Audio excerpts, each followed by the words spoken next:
Buenos días, mis amados hermanos y hermanas. Hoy estamos en un nuevo día en que venimos hambrientos a escuchar la palabra del Señor.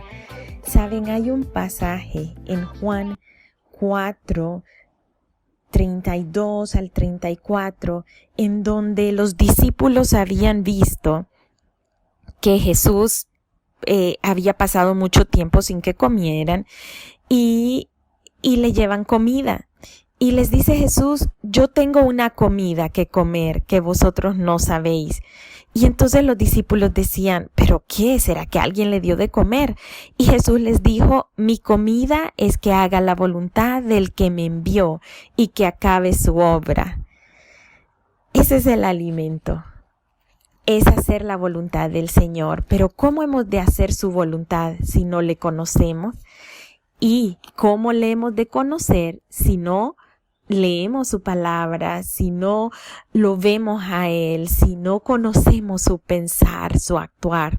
Es por eso que leer la palabra del Señor, meditar en ella, es estarnos alimentando, es estarnos nutriendo, es darnos la capacidad de poder hacer su voluntad, porque la hemos de conocer a través de su palabra, hemos de conocer su voluntad y por medio del Espíritu Santo Él nos guiará a la manera como aplicar esta palabra en nuestras vidas y nos dará la fuerza para hacerlo. Así que hoy llegamos al final de la vida de este patriarca de Abraham, del padre de la fe. Y estamos en Génesis 25.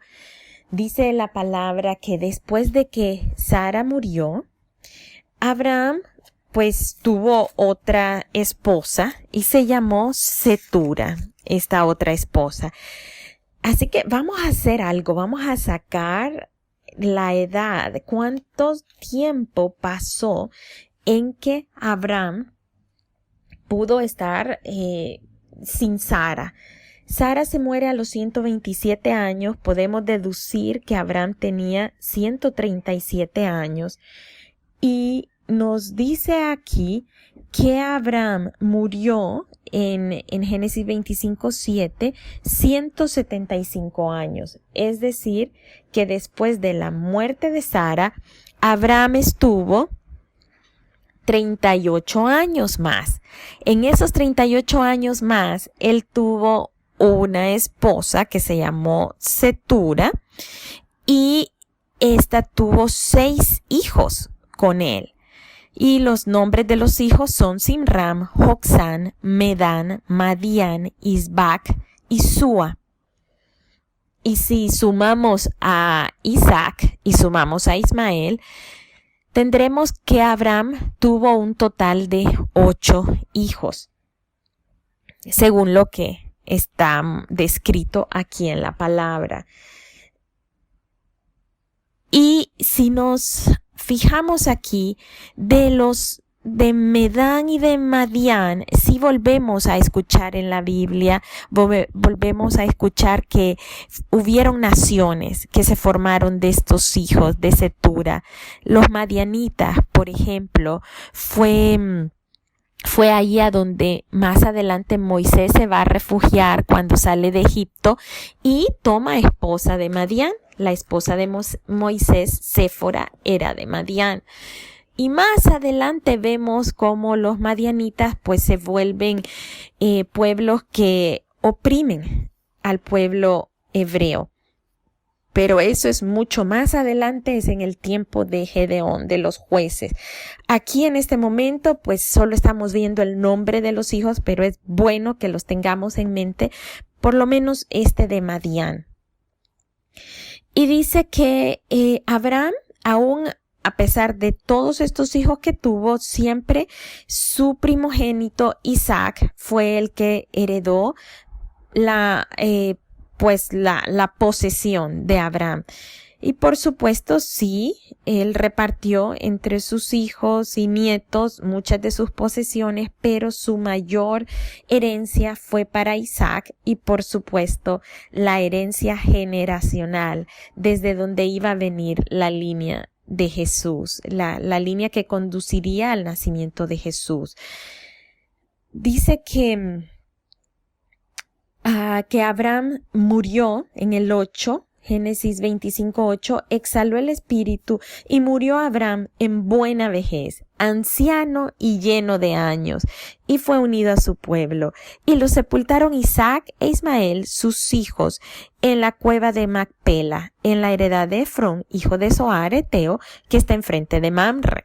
¿Se fijan qué hermoso es que a medida vamos leyendo cuidadosamente la palabra, ya no nos es ajeno lo que leemos? Ahora leemos cueva de Macpela e inmediatamente lo relacionamos. Fue aquel terreno, aquella cueva que compró Abraham a Efrón y donde enterró a su mujer Sara. Así que ya no nos es ajeno cuando nos introduce una palabra o un lugar. Si ya lo hemos escuchado antes, sabemos cómo relacionarlo. Así que sí, el cuerpo de Abraham quedó enterrado ahí con Sara, su mujer. Y dice que después de muerto Abraham, Dios bendijo a Isaac, su hijo, e Isaac vivió junto al pozo del viviente que me ve. ¿Qué fue lo que sucedió en este pozo del viviente que me ve? Pues fue ese mismo pozo en donde el Señor encontró a Agar, que iba huyendo de el maltrato que había tenido allí, estando bajo como sirvienta y como esclava de Sara, porque también ella se había portado muy mal al saber que había concebido un hijo de Abraham. Así que ya estos lugares no nos son ajenos. Podemos ya tener una idea, y si algún día tenemos la bendición de ir a Israel y de conocer estos sitios, ya nosotros vamos a saber relacionarlos con la palabra y saber lo importante que fueron. Luego tenemos en este capítulo, se nos habla de la línea de descendencia de Ismael. Por supuesto, Dios había prometido que iba a hacer de ellos una gran nación, y se nos habla de sus hijos, y si se fijan, son 12 hijos de Ismael también, y llegaron a ser 12 príncipes por sus familias. Estos son lo que se conoce como el pueblo árabe. Así que sí, los árabes también, Abraham es ese punto de encuentro, como lo hemos visto, para la religión árabe y para los islámicos, ¿verdad? Y por supuesto, ellos pues tienen su manera de exaltar a estas 12 familias también. Y fueron los años, dice, de la vida de Ismael 137 años, y exhaló el espíritu de Ismael y murió y fue unido a su pueblo. Hasta aquí nosotros vemos acerca de la línea genealógica de Ismael. Como hemos visto, aunque se dividiese en dos, era mencionada una línea generacional, pero se le da mayor importancia a aquella de la cual ha de venir Jesús, el Salvador. Así que de ahora nos enfocamos más en la línea generacional de Isaac, y aquí es donde comienza ya esa parte en donde se nos describe la descendencia de Isaac, sus hijos. Y nos dice que Isaac tenía 40 años cuando se casó con Rebeca. ¿Se acuerdan que cuando vimos que Rebeca fue traída a Isaac, habíamos deducido que Isaac tenía más de 37 años porque ya se había muerto su madre, Sara, y él tenía 37 años cuando murió Sara. Entonces, aquí se nos confirma la edad de Isaac. Entonces, es tan hermoso como la palabra misma nos va revelando lo que tiene que revelarnos, lo que se nos da a conocer. ¿Saben que Deuteronomio 29:29 dice: las cosas secretas pertenecen a Jehová, nuestro Dios, mas las reveladas son para nosotros y para nuestros hijos para siempre? Hay cosas que el Señor tiene en secreto para nosotras y nosotros, pero hay cosas que a medida vamos creciendo en la fe y vamos conociendo, nos son reveladas, y eso es hermoso porque viene a ser como renglón sobre renglón, una edificación del conocimiento de Dios. Y así que ahora sabemos con certeza, porque la palabra lo dice y no vamos a dudar de la palabra, dice que Isaac tenía 40 años cuando se casó con Rebeca. Y resulta que Rebeca era estéril y ellos, por supuesto, oraron al Señor y lo aceptó Dios esa oración y concibió Rebeca. Pero no fue hasta que Isaac tenía 60 años que ella pudo dar a luz. Esto nos hace a nosotros poder saber que pasaron 20 años, que al igual que a su padre, que se le había dado la promesa de que iba a tener una gran descendencia, cuando Abraham tenía 75 años y vino a ver realidad esa promesa a los 100 años, habiendo pasado 25, pues más o menos el mismo tiempo tuvo que pasar Isaac para ver cumplida esa promesa de que iba a tener, de que en él iban a ser benditas las familias también, que a través de su línea generacional iba a venir esa descendencia por millares. Él tuvo sus hijos hasta los 60 años, tuvo que esperar 20 años después de casado. Pero en este tiempo su fe fue perfeccionada. Me imagino que lo que él había escuchado de su padre, de cuántos años su padre tuvo que esperar, quizás él había escuchado el relato de su madre, que queriendo ayudar a Dios a ver cumplida esa promesa de tener un hijo, le dio a su sierva Agar, y que más bien vino a enredar la situación familiar. Y vemos que Isaac se mantiene firme, no busca ayudar al Señor, sino que espera a que Dios le dé descendencia de su esposa, de Rebeca. Y resulta que Rebeca queda embarazada, pero queda embarazada de mellizos. Y desde que estaba embarazada, ella siente que había un pleito, una división desde sus entrañas, dice la palabra, pero y ella se desanima, se deprime por esta lucha y le pide y ora al Señor, y el Señor le revela y le dice: 2 naciones hay en tu seno, 2 pueblos que van a ser divididos, pero un pueblo será más fuerte que el otro pueblo y el mayor servirá al menor. Le quiso decir, el pueblo menor va a ser más fuerte que el mayor. Así que da a luz Rebeca. Desde el momento que da a luz, hay una lucha. Dice que primero, el primer bebé que sale era todo peludo, era velludo, como una pelliza. Eso es como un abrigo de pelos. Y llamaron su nombre Esaú. Y era rubio. Esaú significa velludo. Y después salió su hermano, trabada su mano al calcañar de Esaú, y fue llamado su nombre Jacob. Jacob significa suplantador.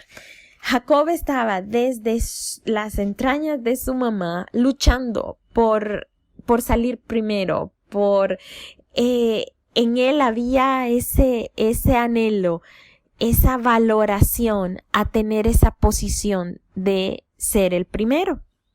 Y lo vemos desde este momento, él trata de ocupar ese lugar, pero sale primero Esaú. Y bueno, y luego describe el carácter de estos 2 varones, un carácter muy diferente, aunque fuesen mellizos.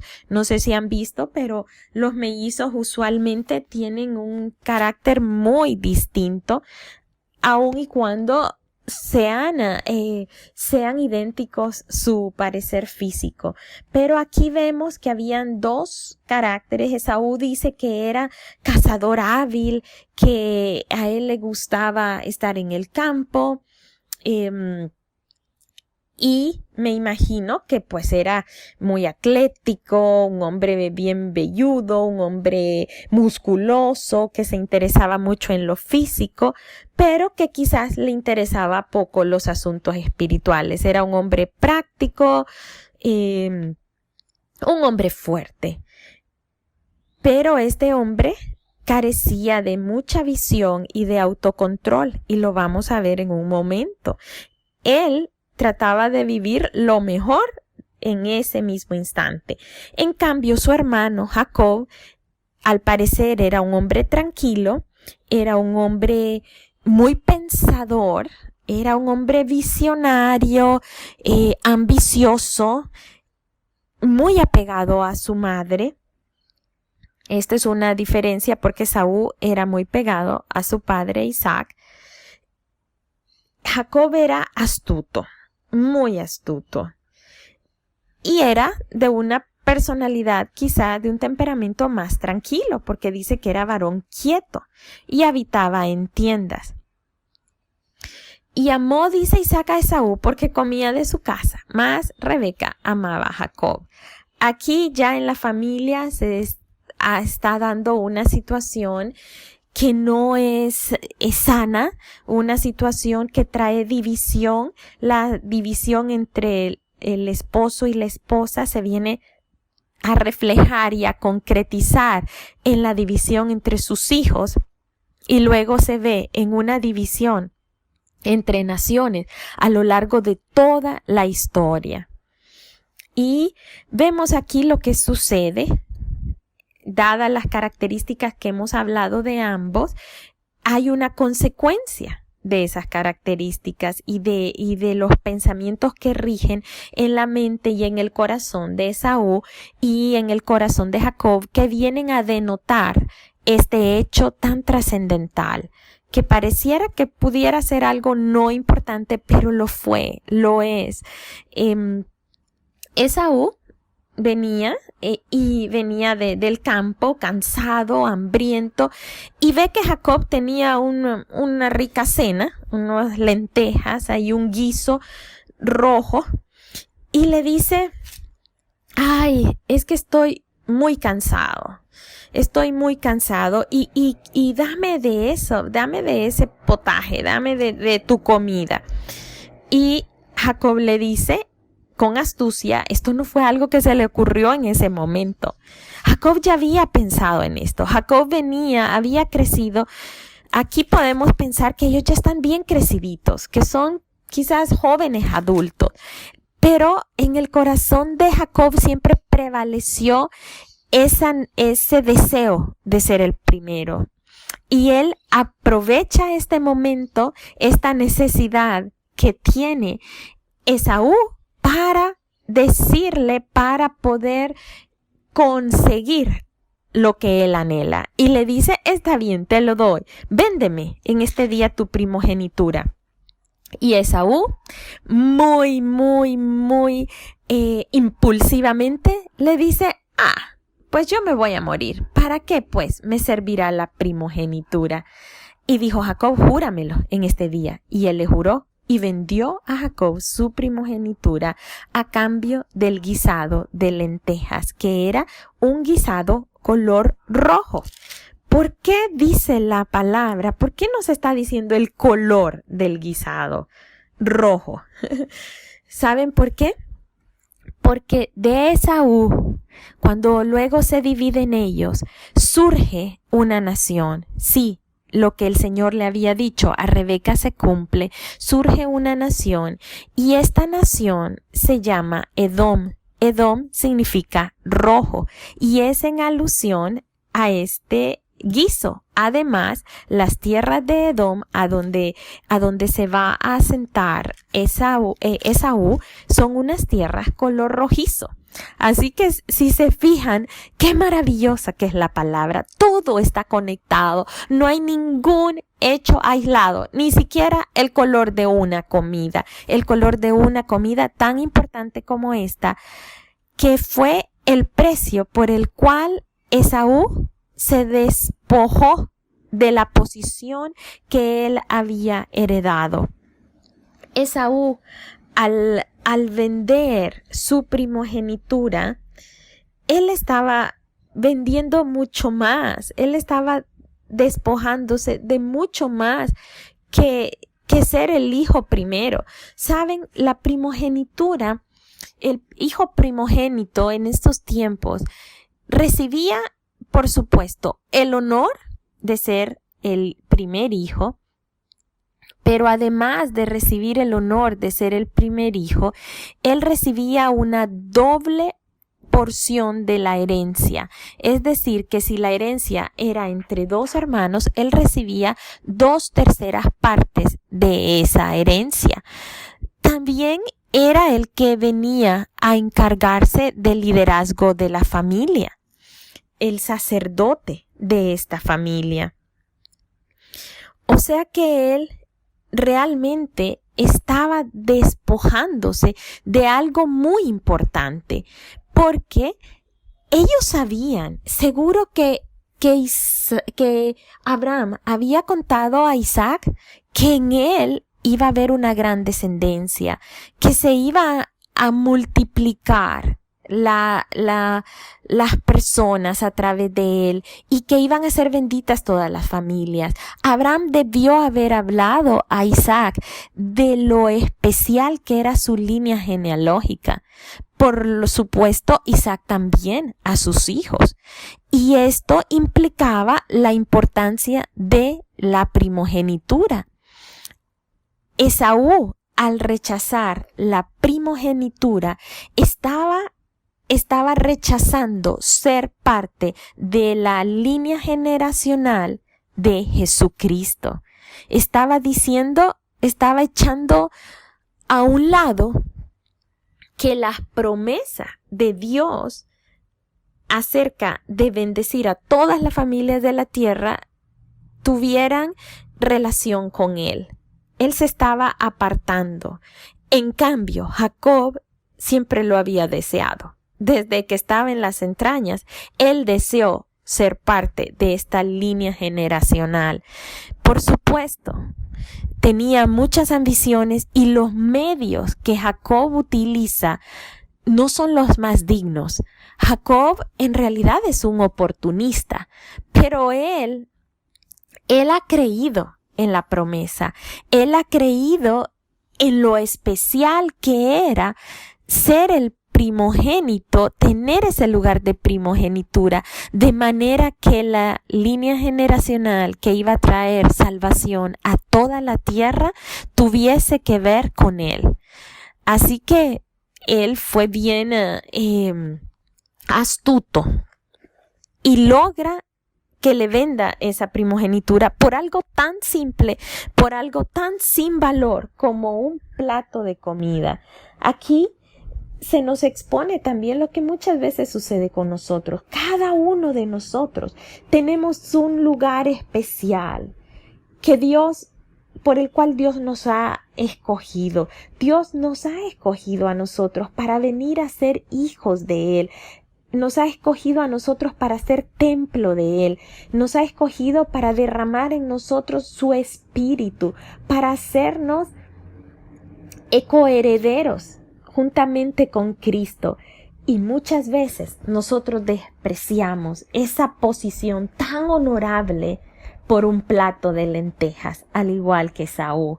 Cuando nosotros vemos las cosas del mundo y nos inclinamos hacia ellas, cuando nosotros anhelamos formar parte del mundo, estar involucrados en las posiciones de este mundo, qué sé yo, en posiciones de eminencia, y hacemos hasta trampa por llegar ahí, hasta hacemos concesiones por llegar a tener bienes materiales, no nos importa nuestra integridad.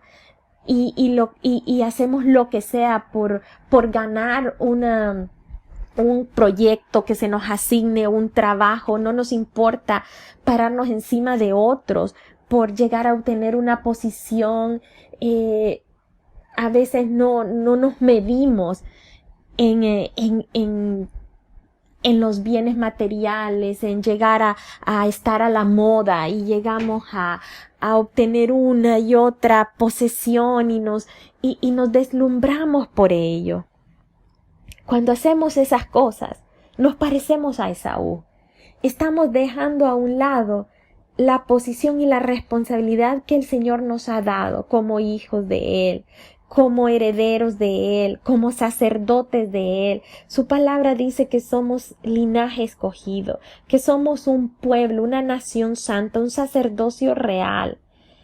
Su palabra nos dice eso, pero nosotros dejamos eso a un lado. ¿Para qué? Para ser hombres y mujeres comunes y corrientes, hombres y mujeres que queremos tener posesiones aquí en la tierra, pasando de largo de ver la herencia que nosotros tenemos en el Señor, esos tesoros que tenemos allá en el cielo, en Él.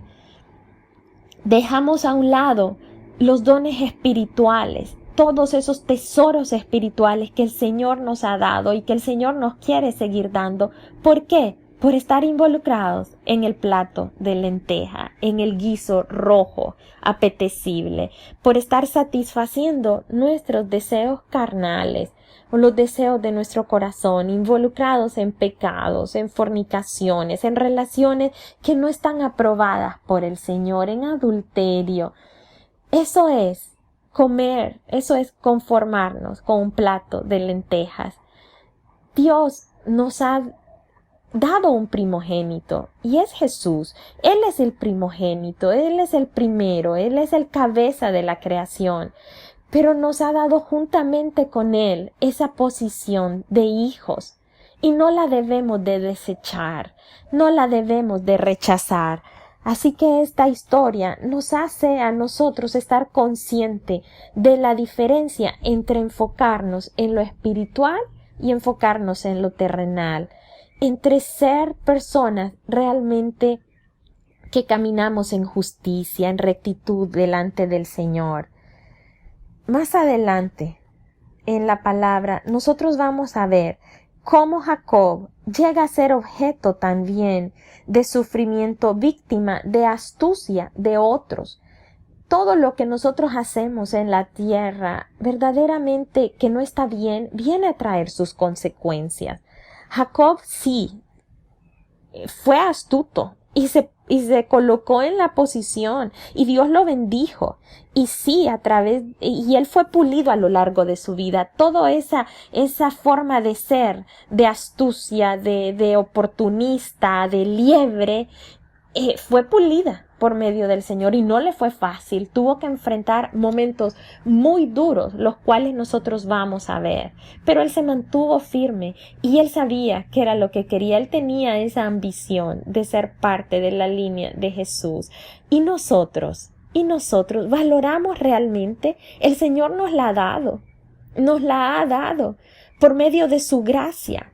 Él nos ha dado el derecho de ser hijos, pero con ser hijos, saben que también tenemos responsabilidades, y nuestra responsabilidad es ser íntegros, nuestra responsabilidad es ser santos, nuestra responsabilidad es ser apartados, nuestra responsabilidad es resplandecer, es ser esa novia, como hablábamos el día de ayer, de Génesis 24, sin mancha y sin arruga. Es estarnos puliendo, es estarnos emblanqueciendo a través de su palabra, es estarnos desarrugando cualquier arruga, a través de ser limpios delante de Él, a través de no tomar atajos en la vida para ganar posesiones terrenales que no van a ser eternas, que son temporales realmente.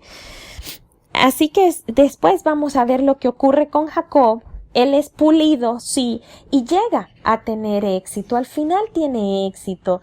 Al final tiene y llega a tener esa conciencia de pertenecer a la familia de Dios, a este pueblo escogido por el Señor. Así que vemos que es una gran lección la que nosotros llegamos a obtener a través de esta palabra. Grandes lecciones. Y, por supuesto, esta división de estos dos pueblos se ve a lo largo de la palabra.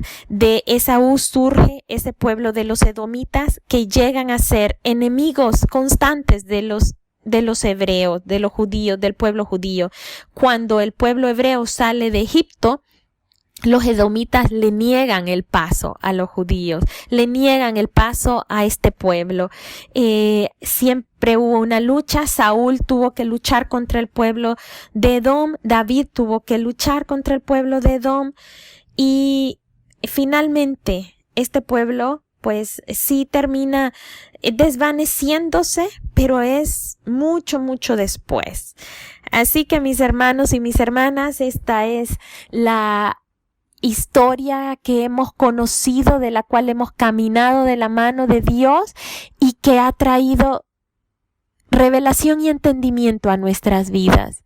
Espero que hayan disfrutado de esta palabra, que se hayan alimentado, que estemos nutridos de esta palabra para conocer esa voluntad de Dios, buena, perfecta y agradable. Esta es la voluntad del Señor, que podamos valorar lo que Él nos ha dado. No lo despreciemos como un plato de lentejas. Que Dios les bendiga, mis amados hermanos y hermanas. Les amo en el Señor.